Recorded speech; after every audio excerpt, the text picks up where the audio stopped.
ಈ ತೀರ್ಥ ಯಾವತ್ತೂ ಒಣಗದೆ ಹರಿದು ಬರುತ್ತದೆ ಅನ್ನೋದು ವಿಶೇಷ. ನಮಸ್ಕಾರ ಎಲ್ಲರಿಗೂ. ಇವತ್ತು ನಾವು ಹೋಗ್ತಾ ಇದ್ದೀವಿ ಒಂದು ಪವಿತ್ರ ಕ್ಷೇತ್ರ, ಶ್ರೀ ಶ್ರೀಧರ ಸ್ವಾಮೀಜಿಯವರ ದೇವಸ್ಥಾನ ವರದಳ್ಳಿ. ಇದು ಶಿವಮೊಗ್ಗ ಜಿಲ್ಲೆಯ ನಮ್ಮ ಸಾಗರ ತಾಲೂಕಿನಲ್ಲಿ ಇರುವಂಥ ಶ್ರೀ ಶ್ರೀಧರ ಸ್ವಾಮೀಜಿಯವರ ದೇವಸ್ಥಾನ. ಇದು ಸಾಗರದಿಂದ ಬರೀ 7-8 ಕಿಲೋಮೀಟರ್ ಆಗುತ್ತೆ. ನೀವು ಕಾರ್, ಬಸ್ ಆಗಲಿ, ಬೈಕ್ ಆಗಲಿ ಯಾವುದ್ರಲ್ಲಿಂದನೂ ಬರ್ಬೋದು. ಜನ ನಡ್ಕೊಂಡು ಸುತ್ತ ಬರ್ತಾರೆ ದೇವಸ್ಥಾನಕ್ಕೆ. ಇಲ್ಲಿ ಪ್ರವೇಶಿಸುತ್ತಾ ಇದ್ದಾಗಲೇ ಒಂದು ಶಾಂತಿಯ ಭಾವನೆ ಬರುತ್ತದೆ. ಇಡೀ ಪ್ರದೇಶ ತುಂಬ ನಿಶ್ಶಬ್ದ, ಸ್ವಚ್ಛತೆ ಮತ್ತು ಭಕ್ತಿಯಿಂದ ಕೂಡಿದೆ.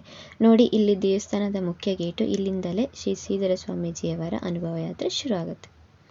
ಸೊ ಇವಾಗ ನಾವು ಒಳಗೆ ಹೋಗ್ತಾ ಇದ್ದೀವಿ.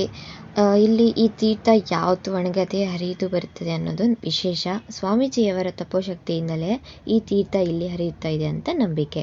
ಇದು ಶುದ್ಧತೆ, ಔಷಧೀಯ ಗುಣಗಳನ್ನು ಹೊಂದಿದೆ ಅಂತ ಭಕ್ತರ ನಂಬಿಕೆ. ಇಲ್ಲಿ ಜನ ಚರ್ಮರೋಗ ಇಲ್ಲಿ ಇಲ್ಲ, ಮೈಕೈ ನೋವಾಗಿರಲಿ, ಏನೇ ತೊಂದರೆ ಇಲ್ಲಿ ಬಂದು ಸ್ನಾನ ಮಾಡ್ಕೊಂಡು ಹೋಗ್ತಾರೆ. ಈ ತೀರ್ಥದಿಂದ ಕಮ್ಮಿ ಆಗುತ್ತೆ, ವಾಸಿ ಆಗುತ್ತೆ ಅನ್ನೋದು ಒಂದು ನಂಬಿಕೆ.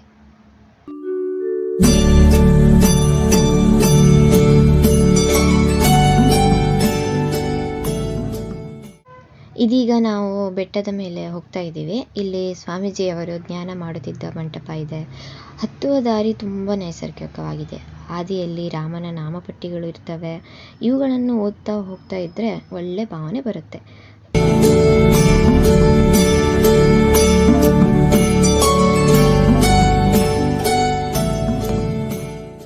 ನೋಡಿ, ಇದೀಗ ನಾವು ಮೇಲೆ ಬಂದು ಮುಟ್ಟಿದ್ದೀವಿ.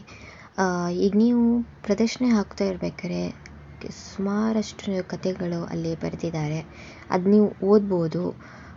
ಫುಲ್ಲು ಏನಿದೆ ಸ್ಟೋರಿ ಅನ್ನೋದು ಅಲ್ಲಿದೆ, ನಿಮಗೆ ಅಲ್ಲಿ ಓದ್ಬೋದು ನೀವು ಪ್ರದಕ್ಷಿಣೆ ಹಾಕಬೇಕಾದ್ರೆ. ಸೊ ಇದೀಗ ಬಂದು ನೀವು ನೋಡ್ತಾ ಇರೋದು ಶ್ರೀ ಶ್ರೀಧರ ಸ್ವಾಮೀಜಿಯವರ ಏಕಾಂತ ಗುಹೆ. ನೀವು ಅಲ್ಲಿ ನೋಡ್ಬೋದು. ಇವಾಗ ಅಲ್ಲಿ ಕೆಳಗೆ ಅಲ್ಲಿದೆ ಫೋಟೋ. ಸೊ ಇಲ್ಲಿ ನೀವು ನಿಮ್ಗೆ ಏನೇ ಆಸೆ ಇರಲಿ ಅದು ನೀವು ಬೇಡ್ಕೊಂಡು, ಕಾಯಿನ್ ಇರುತ್ತೆ ಅಲ್ವಾ, ಆ ಕಾಯಿನ್ ಇಟ್ಕೊಂಡು ನೀವು ಬೇಡ್ಕೊಂಡು ಅದನ್ನು ಆ ಕಾಯಿನಲ್ಲಿ ಕೆಳಗೆ ಹಾಕೋದು. ನಾನು ಅದನ್ನೇ ಮಾಡ್ತಾಯಿದ್ದೀನಿ. ನೋಡಿ, ಅಲ್ಲಿ ಫುಲ್ ಕೆಳಗೆ ಹೋಯಿತು, ದೇವ್ರ ಹತ್ರ ಹೋಯಿತು ಅಂತ ಖುಷಿನೂ ಪಡ್ತಾಯಿದ್ದೀನಿ. ಇಲ್ಲಿಂದ ನೋಡಿದರೆ ತುಂಬ ಸುಂದರ ನೋಟ ನೀವು ನೋಡ್ಬೋದು. ಪ್ರಕೃತಿಯ ನಡುವಲ್ಲಿ ಜೀವ ಚಿಂತನೆ ಮಾಡೋ ಒಂದು ಶ್ರೇಷ್ಠ ಸ್ಥಳ. ಇಲ್ಲಿಗೆ ಬಂದರೆ ಒಂದು ಆಂತರಿಕ ಶಾಂತಿ ಸಿಗುತ್ತೆ. ದೇವಸ್ಥಾನ, ತೀರ್ಥ, ಮಂಟಪ ಏನೇ ಆಗಲಿ ಪ್ರತಿಯೊಂದು ಸ್ಥಳವು ಭಕ್ತಿಯಿಂದ ತುಂಬಿರುತ್ತೆ. ಸೊ ಈಗ ಈ ಕಡೆ ಕೆಳಗಡೆ ಇಳಿದು ಹೋಗ್ಬೇಕಾದ್ರೆ ಈ ಕಡೆ ಇನ್ನು ಮೇಲೆ ಹೋಗೋದಿದೆ. ಅಲ್ಲಿ ಈಗ ಬಿಡಲ್ಲ ಅಂತಾರೆ, ಬಿಕಾಸ್ ಈಗ ಮಳೆಗಾಲ ಆಗೋ ಇದರಲ್ಲಿ ಬಿಡಲ್ಲ, ಮತ್ತು ಒಬ್ಬೊಬ್ಬರಿಗೆ ಅಂತೂ ಬಿಡಲ್ಲ, ಜೊತೆಯಲ್ಲಿ ಜನ ಇರಬೇಕು ಹೋಗ್ಬೇಕಾದ್ರೆ. ಸೊ ಇವಾಗ ಇದು ನೀವು ನೋಡ್ತಾ ಇರೋದು ಊಟದ ಲೈನು. ಇಲ್ಲಿ ಜನ ಲೈನಲ್ಲಿ ನಿಂತ್ಕೋಬೇಕಾಗತ್ತೆ ಊಟಕ್ಕೆ ಹೋಗ್ಬೇಕಾದ್ರೆ. ಆಮೇಲೆ ಅದು ನೀವು ನೋಡ್ತಾ ಇರೋದು ಮೇಲ್ಗಡೆ ವೈಟ್ ಕಲರ್ ಮನೆ, ಅಲ್ಲಿ ಊಟ ಹಾಕ್ತಾರೆ, ಊಟ ಸ್ಥಳ ಅಲ್ಲಿ. ಸೊ ನೋಡಿ, ಇವಾಗ ನಾನು ಸುತ್ತ ಊಟ ಮಾಡ್ತಾ ಇದ್ದೀನಿ.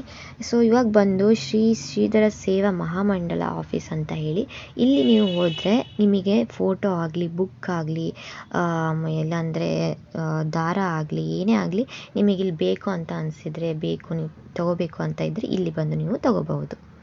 ಇದೀಗ ನಾವು ತಲುಪಿದ್ದೀವಿ ದನಗಳನ್ನು ಇಟ್ಟಿದ್ದ ಕೋಟೆ. ಇಲ್ಲಿ ಸ್ವಾಮೀಜಿಯವರು ತಮ್ಮ ತಪಸ್ಸಿಯ ಕಾಲದಲ್ಲಿ ದನಗಳನ್ನು ಸಾಕಿದ್ರು ಅಂತ ನಂಬಿಕೆ ಇದೆ. ಅವರ ತಪಸ್ಸಿನಲ್ಲಿ ದೇವರ ಜ್ಞಾನದಲ್ಲಿ ಮಾತ್ರವಲ್ಲ, ಪ್ರಾಣಿಗಳನ್ನು ಭಗವಂತನನ್ನೇ ಕಂಡಿದ್ರು.